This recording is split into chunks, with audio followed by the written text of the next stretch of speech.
Namaskar. Hello and welcome to P Guru's channel. I'm your host Sri Iyer. Joining me today is Dr. HemaHari and Dr.D.K.Hari as we talk about the hinterland ports, that is, ports that were upstream and were used regularly to go out to the high seas. And let's welcome Dr. HemaHari and Dr.D.K.Hari. Namaskaram, Hemaji and Dr. Hariji. How are you? Doing well. Namaskaram. Namaste. To all our viewers, namaste. Dr. D.K.Hari, I'll start with you.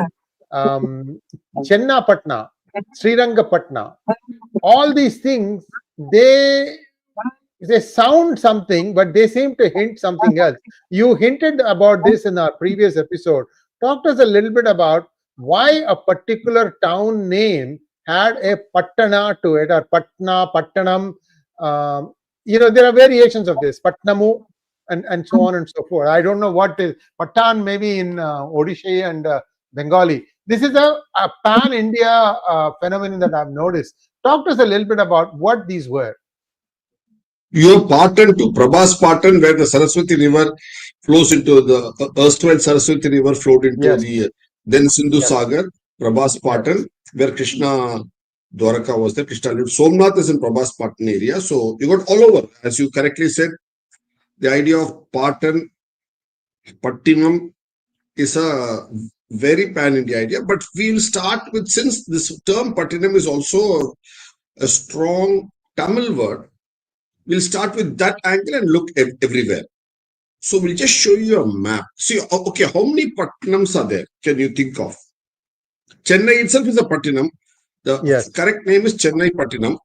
I thought it was Madras Pattinam. Madras Pattinam, Chennai Pattinam, both are there. In Chennai Pattinam, there are few Pattinams. Then in northern Andhra Pradesh, you have Visakhapatnam. Yes. Then south, you have Nagapattinam. You have Krishnapatnam, it's a port in southern Andhra Pradesh. Machulipattinam, from where all the British and the Dutch trade happened to Europe in 1700s, 1800s. That was a big place. Machulipatnam was a big place then. So you have Patnams all over.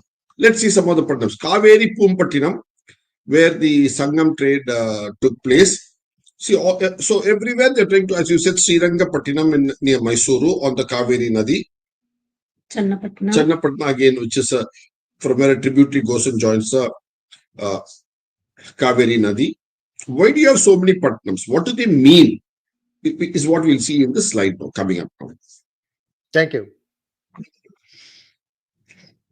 We'll just present it now.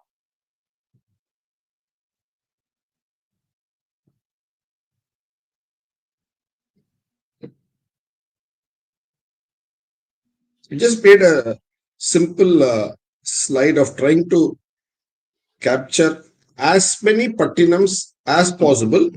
And I'll tell you that we have not been able to capture all Pattinams for the simple reason the map doesn't allow us to catch so many Pattinams in one frame. I would put it that because there are so many Pattinams there. Look at the number of Pattinams there.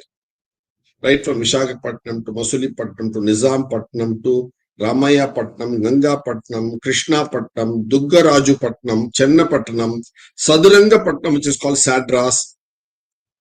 Then you got Pumbuharp is also Pattinam, Nagapattinam, Ummapattinam. Look at that. Devi Pattinam, Sundarapandya Pattinam, Kotai Pattinam, Kayal Pattinam, Kulasekara Pattinam, where the new ISRO is coming up. Tengapattinam, Muziris Pattinam, from where all the trade took place from the Malabar to the even in biblical times. So what does all this speak about? We just taken one particular region, but there are Pattinams all over, and we could have added more, as I said, because in the map then you will not be readable. The map that we show, that's why we have. But one question, Dr. D.K.Hari, one question. All of these are on the coast. We're talking about hinterland port. So hinterland port like Srirangapatnam is good 200, 300 kilometers inside. It is actually in what is modern day Karnataka, right? So one could make the argument that Nagapatnam is right on the coast. So what is the big deal about it? I mean, I'm trying to differentiate between a coast-based Pattanam and then hinterland based Pattanam. I just wanted you to clarify that part. Now, if you look at, good question. I'm glad you asked this question. Now, if you look at all this, what does it say? What's the story it says? People bring in products, buy from internal rivers, come up to a post. From there, they trade hubs. So basically, what are they? That's why I put them there as entrepot trade hubs. All the Patnam are entrepot trade hubs. That's the key word. So most of them are along the coast, so that from there you can go into the high seas, as you correctly said in the introduction. And also, you need them in the land also where the rivers meet. Actually, if you go near Erode, there are a couple of Patnams there, because again, they are very close to the Kaveri Nadi. And you got this all over. You got Python, Patan, everywhere in the north. See, on the Saraswati Nadi. So it's a phenomenon, pan-Bharat phenomenon. What does it say? One, you had so many navigational entry points. It also speaks about high level of trade happening. We have all heard the Angus Madison report where it said India gave 1/3 of the trade. See, that's a report that says only 1/3 as a statistics. Good point. But for that, you need the facilitator. One, you need the trading product, you need the trading people, and you need the facilitator, which is in this case the ports for that. So do we have those ports then? The waterways. The waterways. So what is it you need? You need internal waterways to bring it. There are also a lot of, wherever 2-3 waterways meet, there's a Patnam there. Because they collect the goods. It's an aggregation points. All these are, as you in English, what you call as the aggregator. Because today the term aggregation, we all think is a modern term of commerce. But here you see very clearly the idea of aggregation goes back millennia. And each of these Patnams is an aggregation point where you get it from the hinterland, as you rightly said in the caption of this session itself. And from there they go out in larger vessels within the land, but by the larger rivers, as you said in the case of Srirangapatnam and other Pattinams, or here you go into the high seas.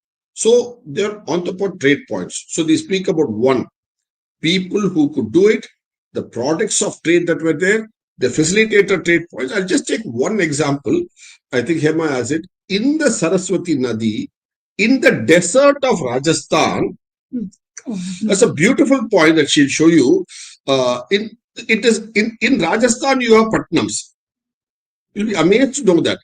We'll just pull that up and show you. They are called Ter. They are called Ter, incidentally. Just take that and show you one moment. Since you asked this question, it's not only along. So that's what you're talking about is erstwhile rivers. Okay.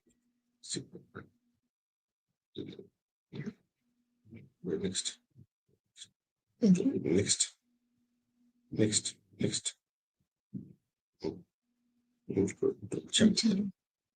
See here now. So the former erstwhile Saraswati Nadi is now called the Gaggar Chand, is about 6 to 8 kilometers wide in Jaisalmer, Rajasthan, a desert sandy area. But look at this. This on the two ends of a desert channel of 8 kilometers gap, you have two mounds there. One is called Matulla Ter, another is called Malavali Ter. It's in the desert. But now, when the river was flowing there, some 3,000, 4,000, 5,000 years ago, these would have been trade points. That's why it's called Ter. And so, do you know what the morphed form of Ter would be? Morph meaning allied word, another word for Ter. Ter is temple car. No, that is Ter for Tamil. In Ter in Tamil. Okay. Ter, which is here, is the same as Turai in Tamil for port. Oh, I see. Got it. Yeah, in Tamil, you say Turai for port. And Tuvarai in Tamil is the same as Dwaraka. Dwaraka is called Tuvarai in Tamil. So Ter, Turai, Dwaraka, and they all come from the root Dwar, doorway, gateway. See, the English Anglican term door, the Urdu term darwaza, all come from the word Dwar, the earlier Hindi term, which in turn comes from the word Dwarka. Why do you add the suffix of ka to it? You know, sir. I don't know, sir. I am an ignoramus here. Ka there denotes the idea of water, aqua, waters. Ka stands for waters there. So they are openings, gateways to the waters. That's why Dwarka. So they're all gateways. So when Bhagavan Sri Krishna in his late teens went all the way up to Dwarka, leaving Brajbhumi to build, they built a gateway to Bharatavarsha then. That's there. Now, going back to this map of what we showed you of all the Pattinams, just go back to the map of Pattinam just for a moment, please. Yeah, just 1 second. 1 second.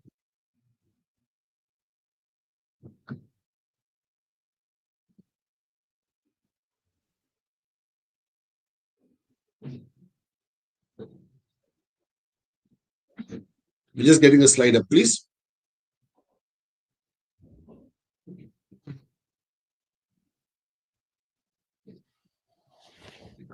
Which one do you? Sure. Now you see this. We're coming back to the Pattinam term. And on the top, we have Vishakhapattinam. Right. Right. Now, in Vishakhapattinam, it's very interesting that the airport of Vishakhapattinam is at a place called Dwarka. In Vishakhapattinam. So, why do you have a Dwarka in Vishakhapattinam? Patnam itself is there because there you have the idea of, look at this, there's a Dwarka there, there's a gateway. So it's already entrepreneur trade place. In that, there's a gateway. And that's where the river comes to join the sea. So it's a gateway Dwar.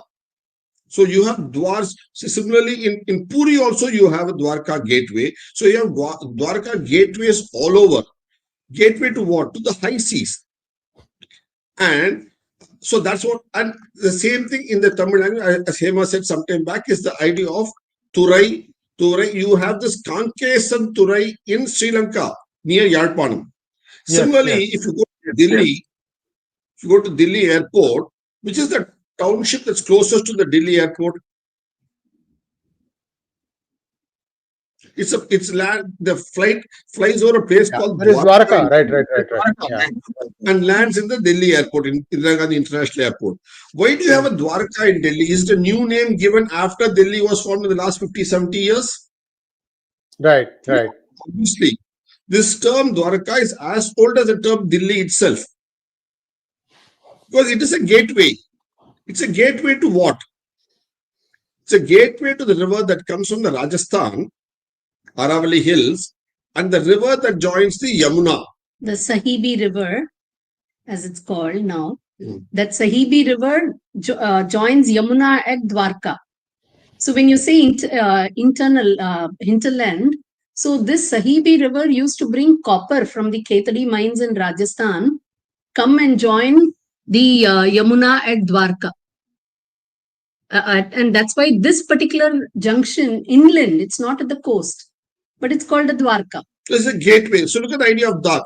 And I'm sure you all heard about the Buland Darwaza that was built in Fatehpur Sikri by Akbar. Use the word same Darwaza, Dwar. Look at the traditional Indian term, not just in Sanskrit language, in all the languages. So that is how you see the idea of the door, Dwar. And you have a place called in deep Tamil Nadu called Dwara Mangalam, the auspicious gateway. So you have to repeatedly keep getting this everywhere. So because they're all trade points opening into a further larger land opening. So they're all entrepreneur trade points. That's why you find the same mention of Pumpuhar Pattinam in Sangam literature, isn't it? In Silapadikaram, Manimehalai, also so again going back to the point, if when somebody says Bharat has a trade of 33% of world trade was offering, then we have to, that is a statistic point. But how do we justify it? How do we show the justification for why we had that 33%? These are all the points that reinforce that particular data point. So we actually in Bharatgan, we did what you call sort of reverse engineering, going backward to find out these data points, because their report only gave a macro picture, but to prove that, to qualify that, to substantiate that macro picture, we have to give the finer details. That is very important. And last time we saw that we had the ships to go to the high seas. You had the large boats coming here to do this. And I'll just take one simple example. I just thought of it a couple of days back. You know this place called Chennai Patnam here. Right. Okay. Now, all of us know this. We live here, so we know this place. You know, in Chennai Patnam, you must have heard of a place called waterway called Buckingham Canal. Yes, yes. Buckingham Canal. What is the Buckingham Canal actually? It's a waterway that connects Sadarangapatnam and beyond, all the way up to Nellore, along the coast. So what did they do? Every day evening, the people in the hinterland got their agricultural produce, fresh vegetables from their farm, greens and pulses, everything, loaded in the night, 6 p.m., 7 p.m. in their respective villages. And next day morning, 7 a.m., they are all available in the traditional old towns of old Chennai, places like Mylapore, etc. So you can go at 7 a.m. and buy fresh vegetables which were cut just the last evening, 5 p.m. In fact, the place is still there. It's called Tanni Thurai Market. And so look at the word Thurai, because it's actually supposed to be a port and place of trade. And Tanni, because now it's on the waterway. And because of the new modern terminal, they've added the market also to it. So today it's called Tanni Thurai Market. And there is a market even there. It's there even today. But unfortunately, Buckingham Canal in the last 100 years have become unusable because of pollution. Now look at the waterways that have been prepared and given to us by our predecessors, our forefathers, our ancients, which we have to put to good use. And all these are venerable ports in their own right. So you don't have to have one mega port alone, which of course you need many mega ports to go to the high seas, but you also need ports to go from within one place of India to another place of India to trade. Look at this. So you have this, and if you look at the Karur Erode, it's connecting the western Pattinams to the eastern Pooppar Pattinams through the Kaveri River and the Coimbatore Gap. Actually, Karur here was the capital of the Chera. And very strategically located, because you actually have Amravati river flowing through Karur, and it comes from the hills here. It's a tributary of Kaveri. Absolutely. And look at where it joins. The Amravati river comes here and then joins Kaveri here just at Karur. So look at the significance of Karur then, and naturally it developed into the capital of the Chera. And also Karur has the advantage that it is at the Palakkad, the pass. Palakkad gap here. So even from here, they had a gap in the Western Ghats. See, this is the gap, the Palakkad gap. Here you have the Western Ghats, here you have the Western Ghats, and you have a small gap here. So they could get out from here. They also had access to Muziris this way. And then the rivers that were bringing in rich produce from the hills, and the Kaveri coming all the way here. And Karur, from here, they had access here. They also had access to Pumbuhar, this side. So it's a nodal Such a strategic point here. So no wonder it was the capital of Cheras, who are descendants of the people who come from the original Thurai Dwaraka. They are actually the 49th, the king of Chera claims he's the 49th descendant from those who migrated from Dwaraka after the tsunami that engulfed Dwaraka, about which we saw in the earlier session. We showed you that clip. So like that. So water-based trade, navigation, and using waterways that runs actually in the veins and the blood of the people of Bharat.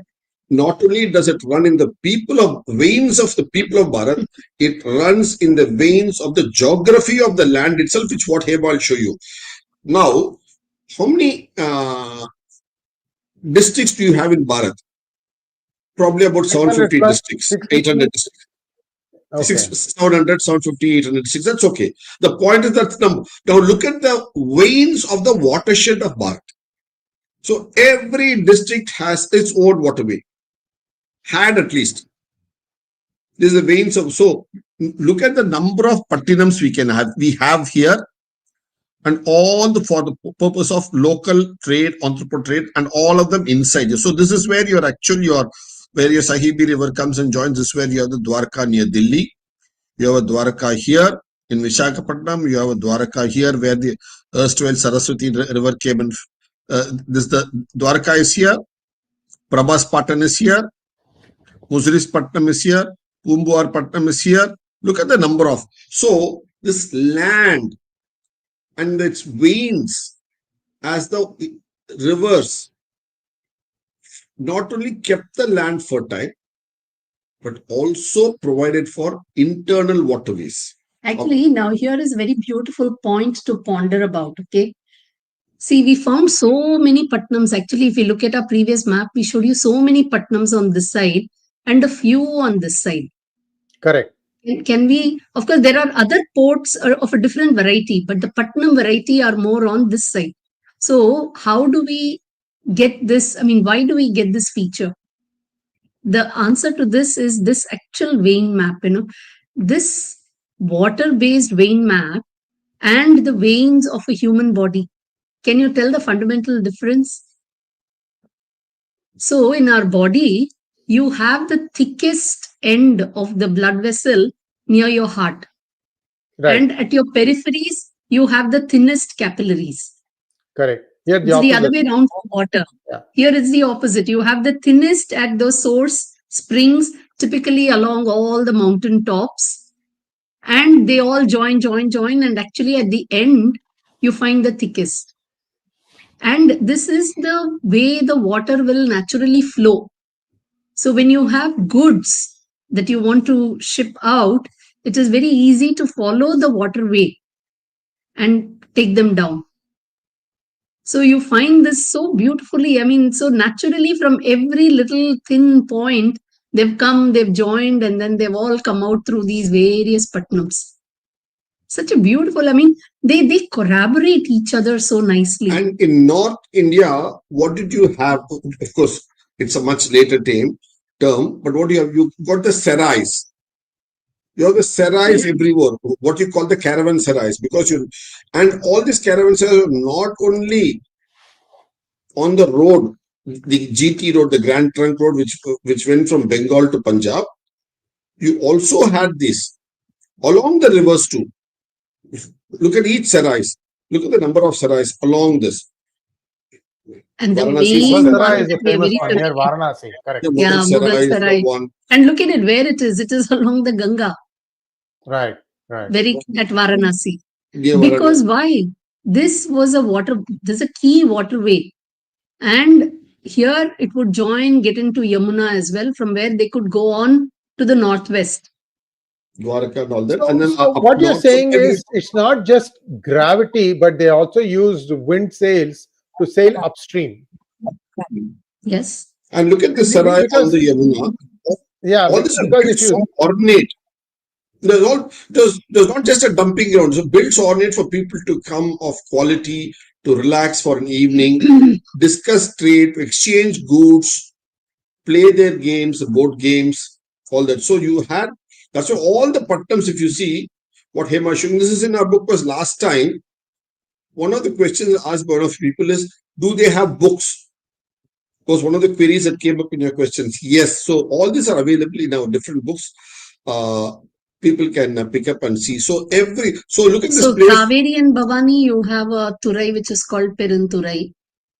And this is Tanniturai along the internal canal from Pondicherry. In fact, look at the words, in that belt around Karur, you have E-Road.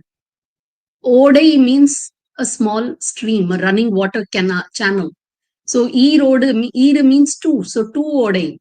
Chittu Odai, meaning small. Chit means small. Chiru.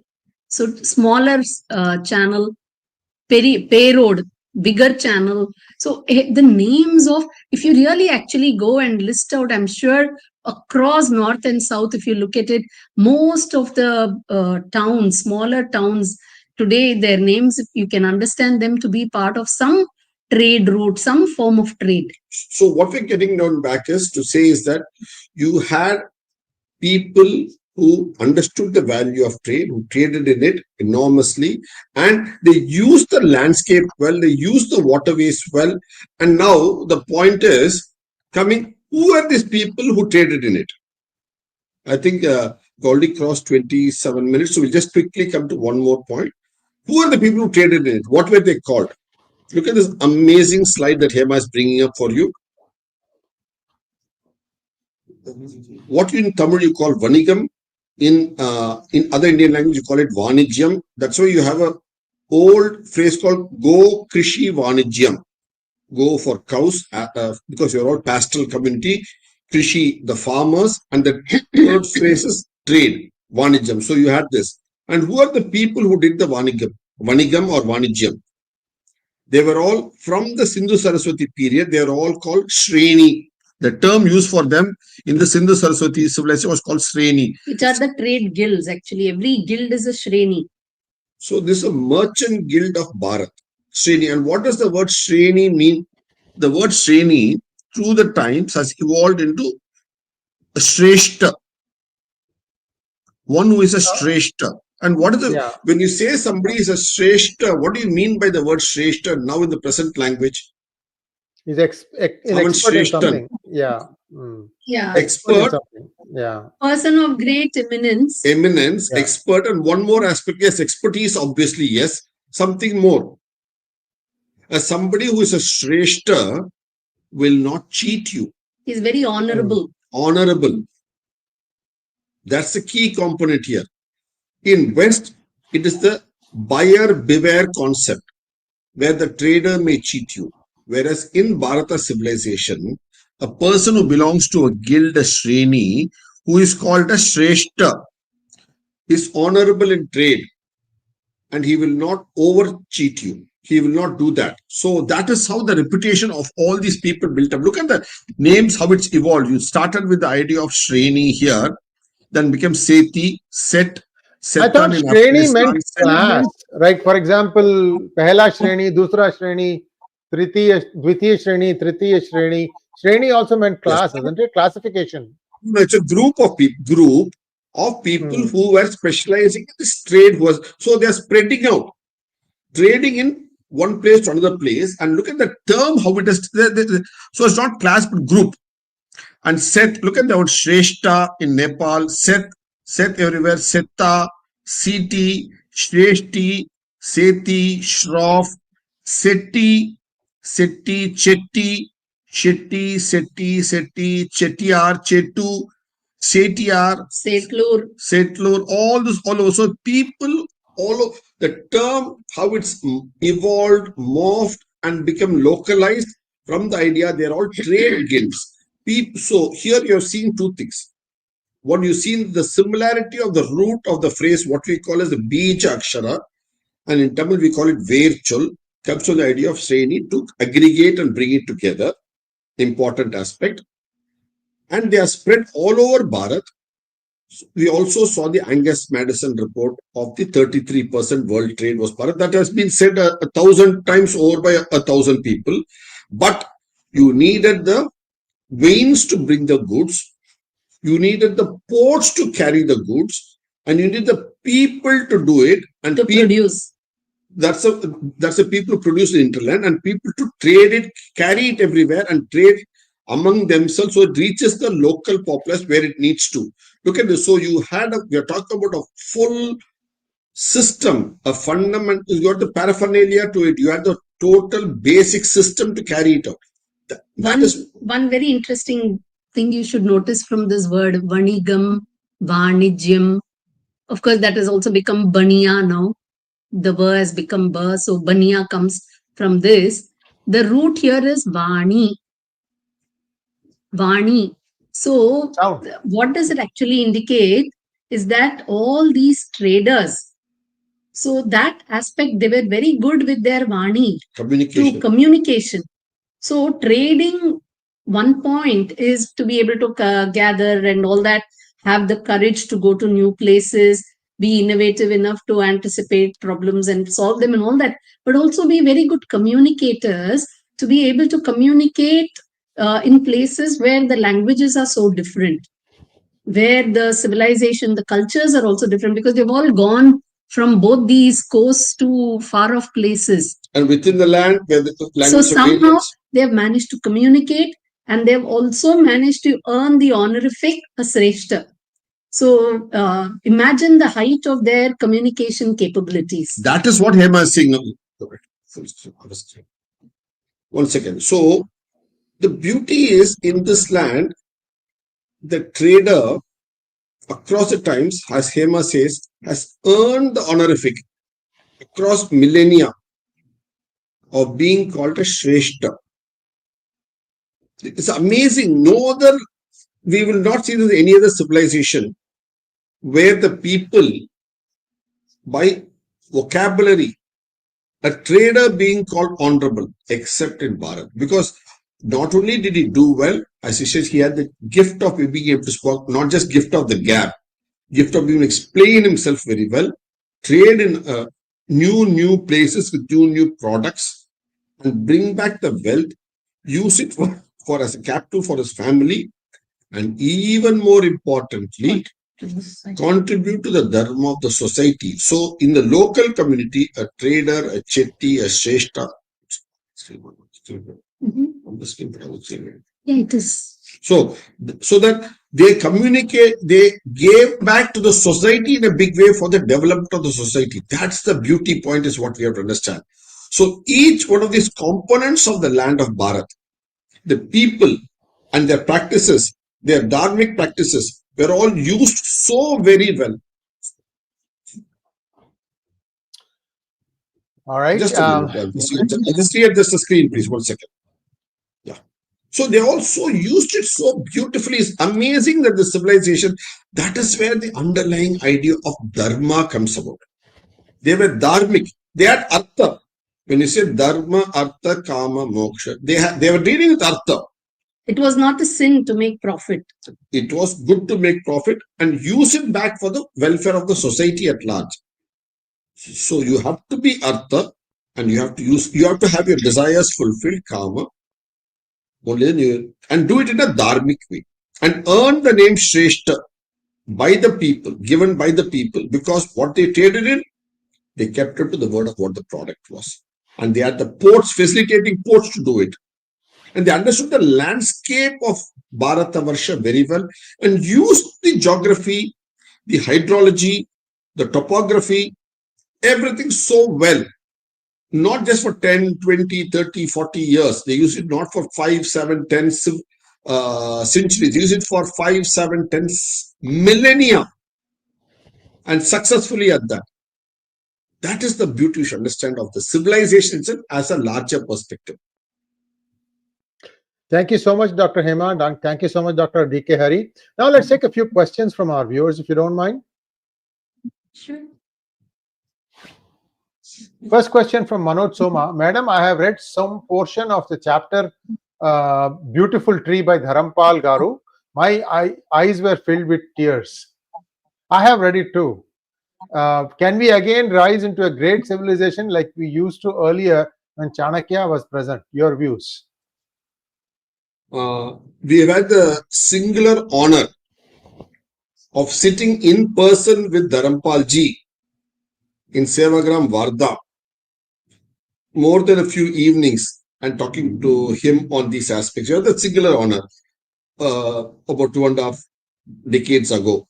I used to sit with him on the cot, that bamboo cot, and Hema used to sit by his feet, and we used to be sitting and talking to him all these ideas. Amazing person that he has collected so much knowledge and shared it with us through his seminal work, one of them being The Beautiful Tree.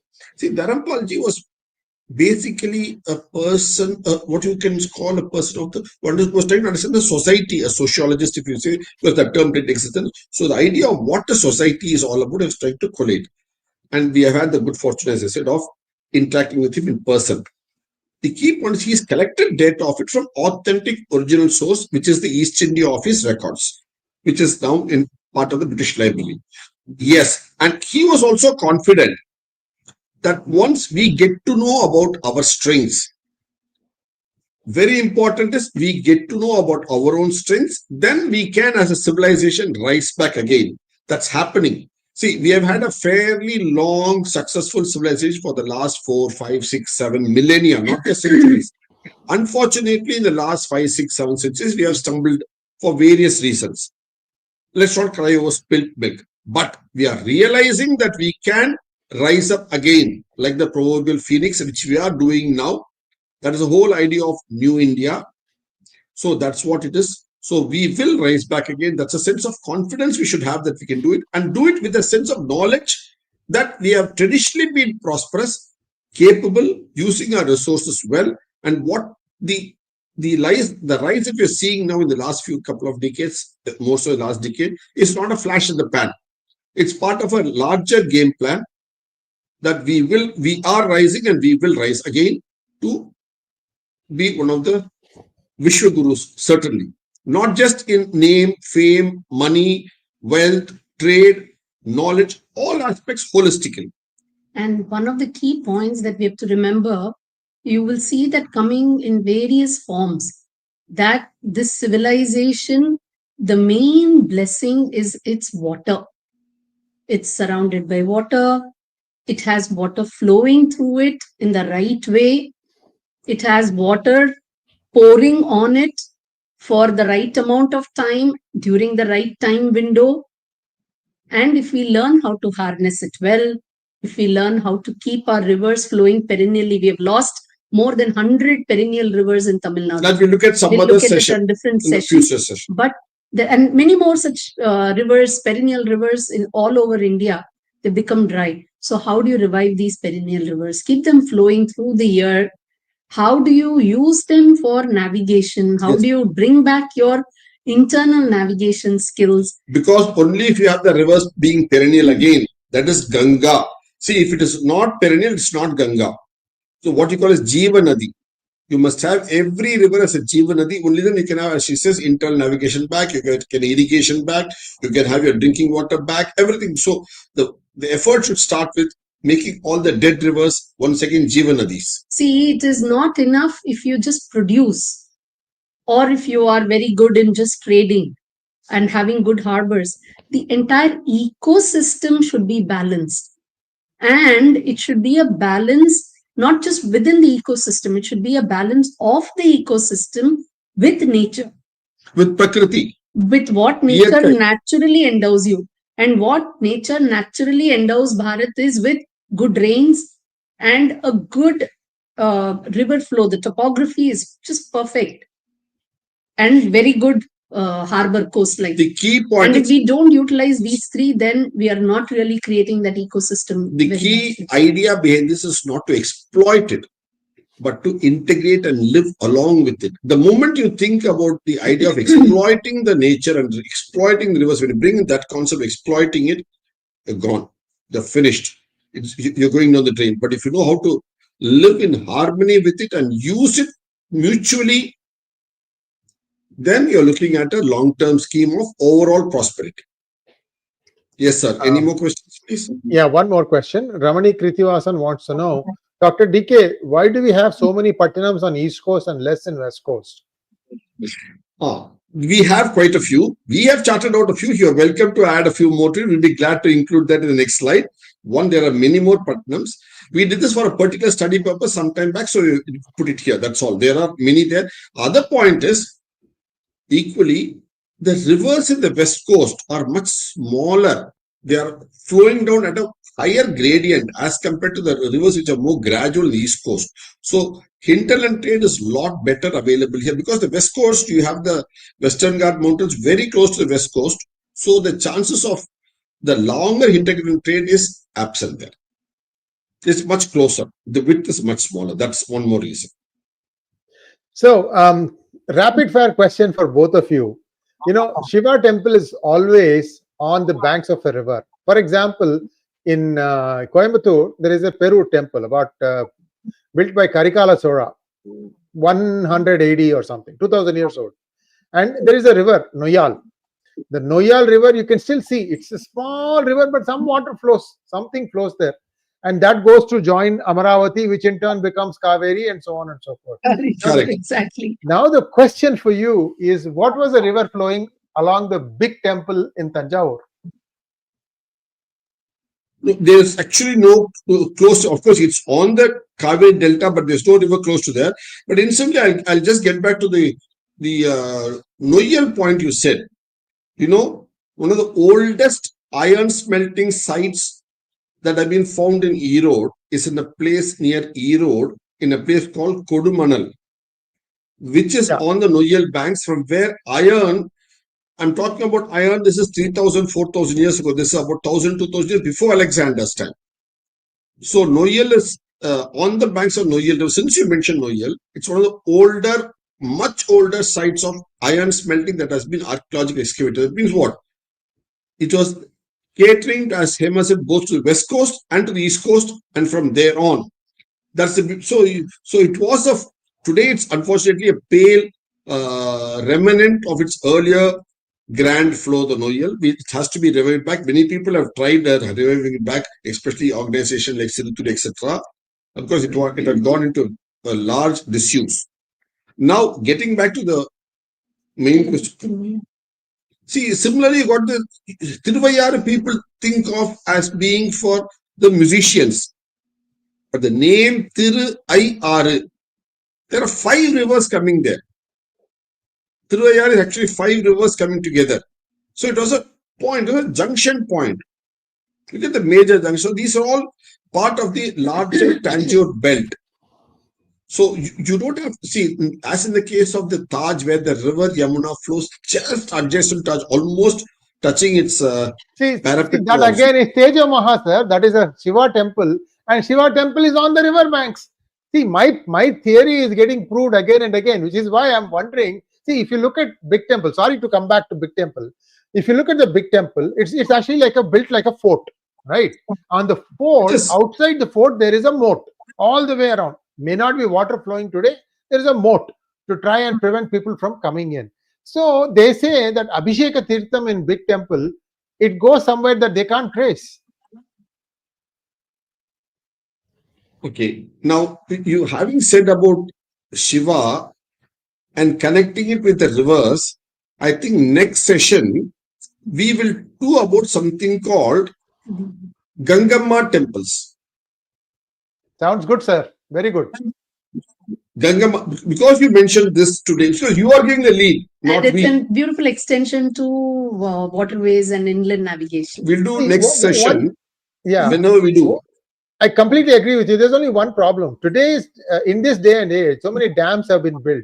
Now, if you want to try and set something down by water from Srirangapatna today, there are 2 or 3 dams in the way.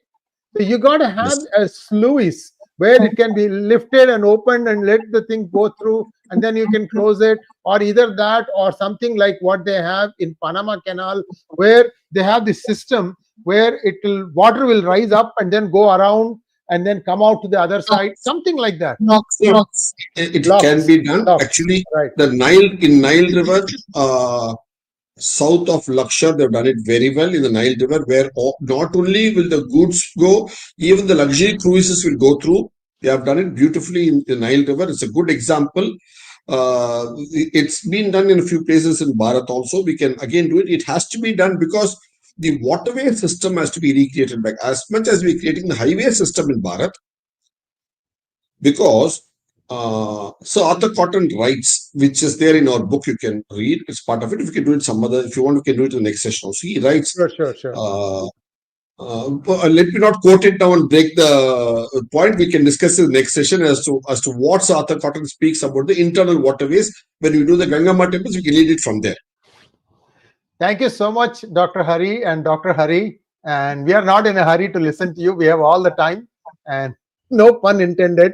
It's been a wonderful journey down history, and let's keep talking like this. I have a couple more topics. I'll talk to you offline. Certainly, we'll take up this thing that you mentioned, and we will meet from there. Just want to plant one thought in all our viewers, mine and as well as yours.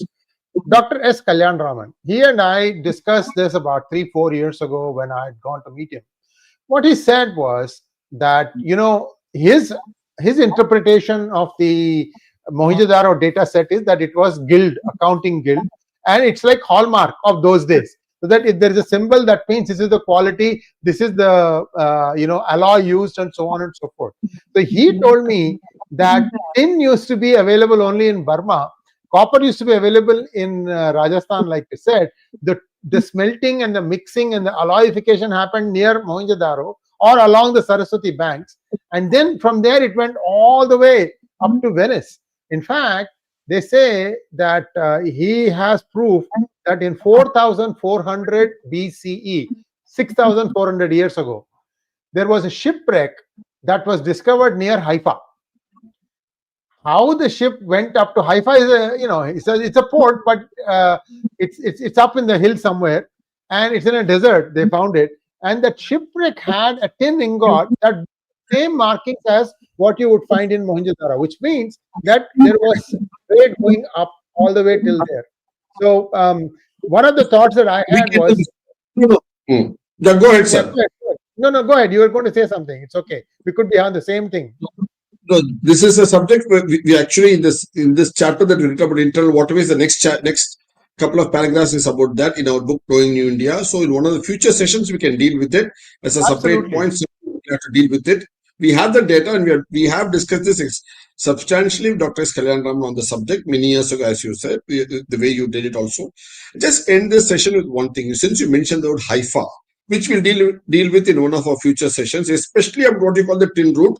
It's actually the metal route, much longer, much bigger, more ancient than the silk route. We'll deal with that separately. We have the data on it, we have the chart, the slides, everything we have, we can deal with it. How it went through. Yes. Wonderful. And that brings us to, Sorry, go ahead. You're saying something. Haifa, you said, is up in hills. Yeah, it's close to the Haifa is a port. Right. It's an old saying in Israel language. He who controls Haifa controls Israel. It's on Mediterranean, isn't it? East Mediterranean. Oh, India and East Mediterranenean, my word, the connections are just too many. You were saying, I wonder. Question. There was not no. a wonder, it was a natural connect. See, that begs the question. There was no Suez Canal. Then how did the Indian ships reach Mediterranean? Yeah, they go all the way up to they go one up the Persian Gulf, and from there, from Baghdad, from Basra you go, or you go up the Erythraean Sea, which is now called the Red Sea, and then from there you go take it through canals. I mean through camels up there. So there is some land exchange, is what you're saying. There's a land route also. It's not a complete ship route. No. I don't know. There may be something. I'll tell you why. The whole idea why Dutch East India Company, all these people wanted, because they used to see the ships come up to Venice. In Venice, 16th, 15th, 14th century, any given time there'll be 6 to 7 huge ships that used to go back to India. They'll bring silk, they'll bring spices, all these things. Ships were made in India and sold to them there. You could take the ships over. That's ships a big story. We'll go into that one. Yeah, I know. That's a big story about how East India Company shut down shipbuilding. Then they realized they weren't making that good ships. So they said, make ships only for us. Venice was built on India. That's a beautiful story, a separate story. See, the city, the Nagara of Venice was built for Indian goods and built on Indian money. So you have Dubai built on Indian money. You have Venice built on Indian money. See, Dubai is built in the last 40 years. Venice was built 400 years ago. That's a difference. Probably more than that, because 1947 onward, Mr. Jawaharlal Nehru wanted to not allow people to get gold the easy way, so they got it the hard way, smuggled, and that's how Dubai got in the whole play. So, anyway, thank you so much, sir. We can talk about this. You're kind of going here and there, everywhere. I'm sure viewers would have had a good taste of how great things were. You need to understand and recreate it. That's all our little effort here is. I get something from somebody here, something else stays here, so I ask all these questions. It is like avial. Here, there, everywhere, I put something and make a khichdi out of it. Thank you once again, Dr. Hema and Dr. Hari. Thank you so much. Namaste.